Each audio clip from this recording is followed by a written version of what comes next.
If you're from around here, these landmarks will conjure up memories of good times, fishing in the sun, swimming with friends, and just chilling on the banks of the Delaware River.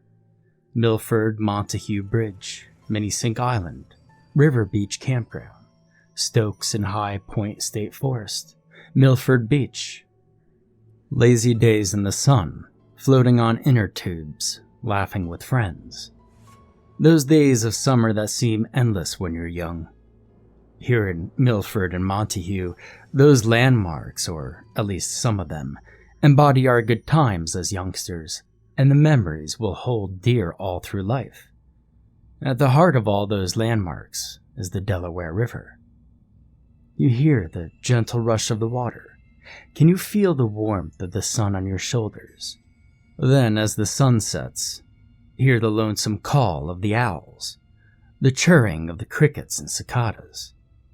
If you lie on the riverbank with your eyes closed, the soft murmuring of the water and the song of the insects will transport you far away to a place where all is peaceful. Personally, I have a heap of memories all centered around time spent on the banks of the Delaware. That river was a big part of my life, still is.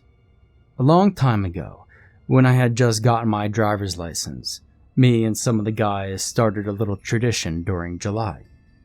We loved the river and loved fishing and swimming there every chance we got. Every year, starting around the third week of July, we packed light gear, lots of beer, and we headed down to Quicks Island. There, we set up a tent where the river and the island kind of met. If you've been there, you know the exact spot where I'm talking about. There's enough room for the tent, a nice fire pit, and fishing. Back in the day, it was rare to be disturbed even by anyone in that spot, and we spent our first 3 nights there, reconnecting and relaxing, just having a good time. Do you ever think about how nothing bothered you when you were younger? I mean, like sleeping on the ground by the river, barely eating anything that didn't come from the snack section of the store, shitting in the woods. Nothing bothered us back then. And then we grew up, but we still took the trip every year. Now, a few years ago, it was no different, except that by the time we reached Quicks Island, we were tired and achy. We traded swimming for beers on the bank and chatted by the fire as the sun set. There was nothing remarkable about that evening. Everything was normal. You know, it was the usual idle chatter about days gone by, and interjections about how much our lives have changed or stayed the same since graduating high school. The 4 of us had never been skittish about staying out all night in the woods. Hell, we'd been doing it our whole lives and we loved it. And I'll stop here and say that none of us were drunk. We were all still on our first beers of the night, when all 4 of us just stopped talking. The rush of water, the wind through the leaves. Everything seemed normal, but something was very wrong too. And we all must have felt it simultaneously, because all chatter stopped at the same time. We exchanged looks with each other. Bobby pointed across the river and said something was over there. He was sure of it. The rest of us moved so the fire was at our backs and squinted through the settling darkness, trying to see what was there. It felt as if something was there, looking back at us in the dark. But it didn't feel natural. Not like wildlife, not like a person, not even a person with bad intentions. It was different, and a chill ran down my arms as I stared into the blackness of the trees. I never saw anything definitive move over there in the woods, but I certainly felt its presence, scary and intimidating in a way I'd never felt before. None of the others said a word, only stood looking like Johnny Bench, watching for movement just like me. Then it hit me what was wrong. There were no crickets, cicadas, owls, bats, or any other critter making noises. Just as I opened my mouth to mention this to the others, An unearthly, blood-curdling scream tore through the night. Birds took flight, small nocturnal critters scurried in the underbrush, and everything seemed to move away from that god-awful sound. Bobby dropped his beer and stumbled backward, nearly going into the fire on his ass. Startled and more than a little scared, the rest of us retreated to the opposite side of the fire before we stopped to make sure Bobby was okay. The scream lasted only a few seconds, but I'm telling you, I probably aged 10 years in that short span of time. Whatever had screamed had set my heart racing, my legs trembling, and my mind whirling. Now, I'm sure you know how a group of guys recover from something that scared the hell out of them. Well, they laugh it off and then they have a couple more beers. That's exactly what we did. We weren't going to tuck our tails and run. Not without risk losing face, anyway. I mean, that thing, whatever it was, had screamed from the other side of the river. It hadn't charged through the water and attacked us. It had just screamed and moved off noisily through the forest. We were safe, right? So we drank a couple of beers, and then we had a couple more, still laughing too loudly and telling stories of our super bravado. Just to be honest, we were being so loud and boisterous in hopes of keeping the thing away. It works with most animals. You make as much noise as possible and make yourself seem bigger than you really are, and most critters give you wide berth. There's easier prey in the wild than 4 big, beer-swigging, noisy men after all.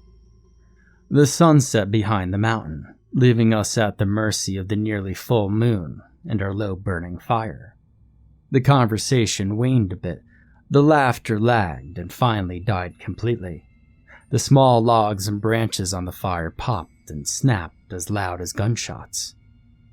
I wasn't the only one who jumped almost every time it happened. We were all still on edge, 45 minutes after the incident. And then it happened again. That godless, wailing scream. It was almost at the exact same spot as before. I saw 3 sets of eyes that were stretched too wide when I looked to my friends. The scream was shorter, but it didn't make my heart beat any slower than it had before. Bobby scrambled to his pack and snatched out a flashlight. It was an 800 lumen LED. He ran to the shoreline and pierced the dark with that light, swinging it back and forth against the line of trees on the other side. The rest of us were slower in getting our lights and joining him. Even with our weaker lights, the other side of the river was flooded with light bright enough to see if there had been anything moving there.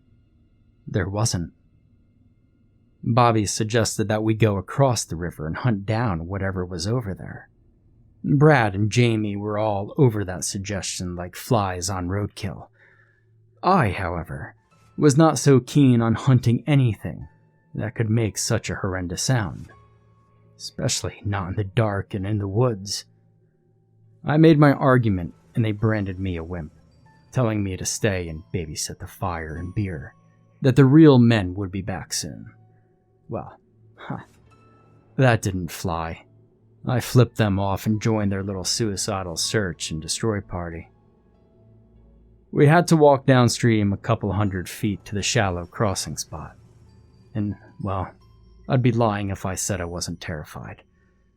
We were halfway across the shallow when that scream tore loose from the tree line again. I nearly bolted in the opposite direction.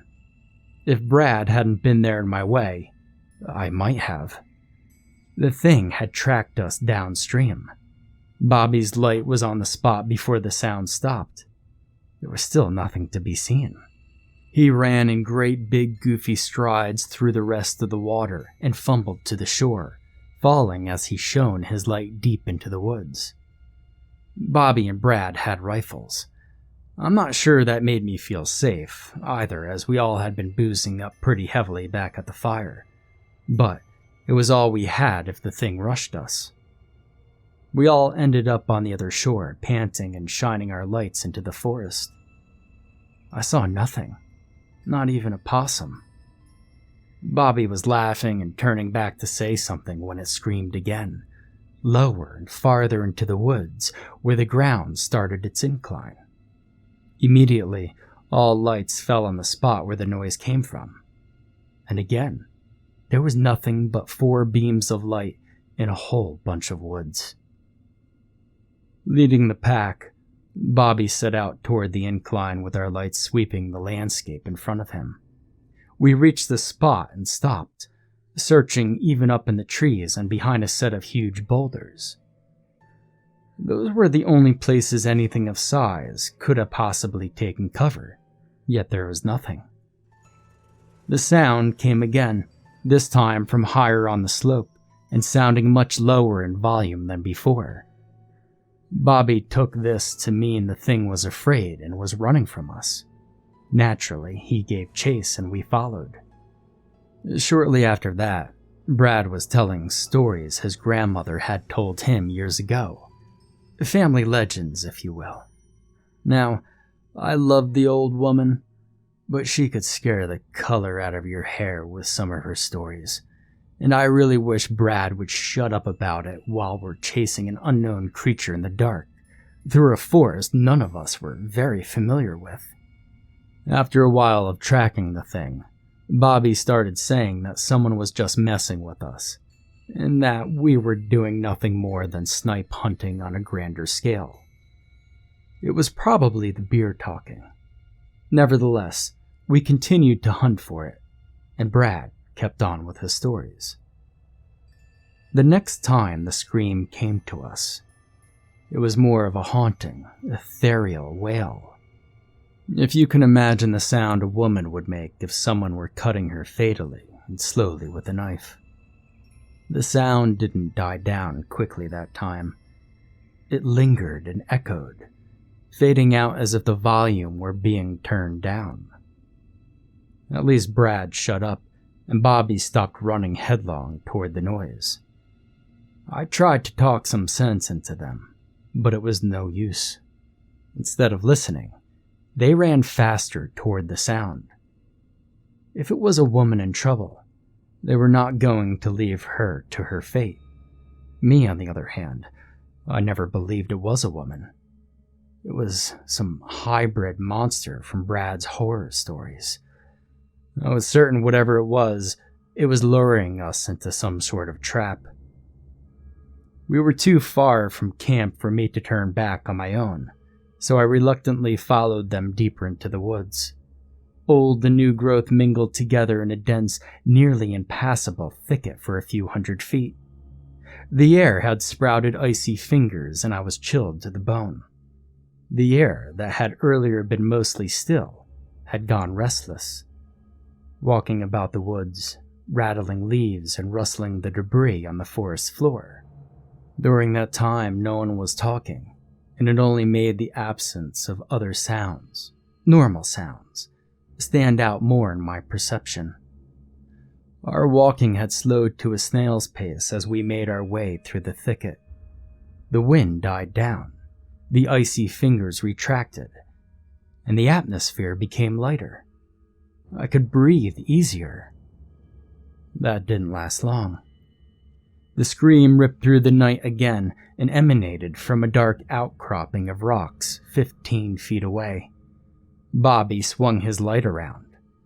3 of the other lights immediately brightened the scene, and no one said a word. There were only rocks in front of us. Bobby stammered and, unable to get the words out, motioned for us to follow him as he circled the rocks. The screams had moved to the other side of the thicket, and Bobby ran toward it, yelling for whoever it was to stop. The rest of us were caught up in the moment and followed him without question. Whatever was screaming moved faster than we could swing our lights towards it, but it kept ahead far enough to keep us intrigued, and it kept us thinking that we were catching up to it. In my mind, at least, it became a possibility that we might catch it. We pursued it through the pitch dark of deep ravines where the smells of pines and rich black soil were overpowering. It led us on a winding course through the woods, and I don't think we even realized we were ascending. And I know for sure that none of us thought about getting lost. I certainly didn't. Getting lost was obviously the last thing on Bobby's mind too, as he broke into a run several times when the path allowed. The moon's cold light cast threads of silver through the hemlocks and glinted whitely off birch bark as we moved into a less dense part of the woods. The tree trunks were twisted and bent in odd, eerie angles, and tumorous growths protruded from them, making it seem we had found the leprosy ward. The leaves at that height had already begun to dry, turn colors, and fall to the ground. The air grew heavy. The wind moaned through the dry leaves, sounding like old bones rattling together. The scream faded to non-existent. A smell floated to us on that wind. It was something long dead, rotted away in a cold crypt and recently disinterred. Musty, dry, worm-eaten. Something that shouldn't be moving through the woods.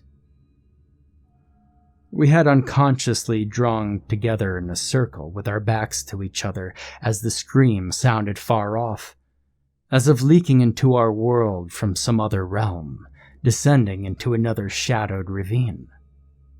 We stood there on the cusp of sunrise, with the sun coming up on my right and the moon still ruling on my left. We were like men waking from a twisted, lucid dream. We never did see what was screaming that night. We had run for hours, all through the night without being aware of time passing, or of our direction. We came back into the full awareness near the top of a mountain, and we were completely lost. The journey down the mountain and back to our campsite took us until sunset that evening. The trek was long and arduous. No one in the group tried to make small talk. Hell, none of us even grumbled, though we were all exhausted and hungry. My friends still won't talk about the incident. Brad won't even conjecture about what the thing might have been. He just shakes his head and changes the subject entirely if I bring it up. And they called me the wimp, and razzed me so bad about not wanting to go after the thing. And it ends up that I'm the only one who wants to go back and find an answer. What did we chase all over that mountain? What could possibly distort time so badly that we spent hours up there getting more lost by the minute? And why would it bother? Just for the fun of it? Because it was bored? And how many others have disappeared deep in the woods because of something similar?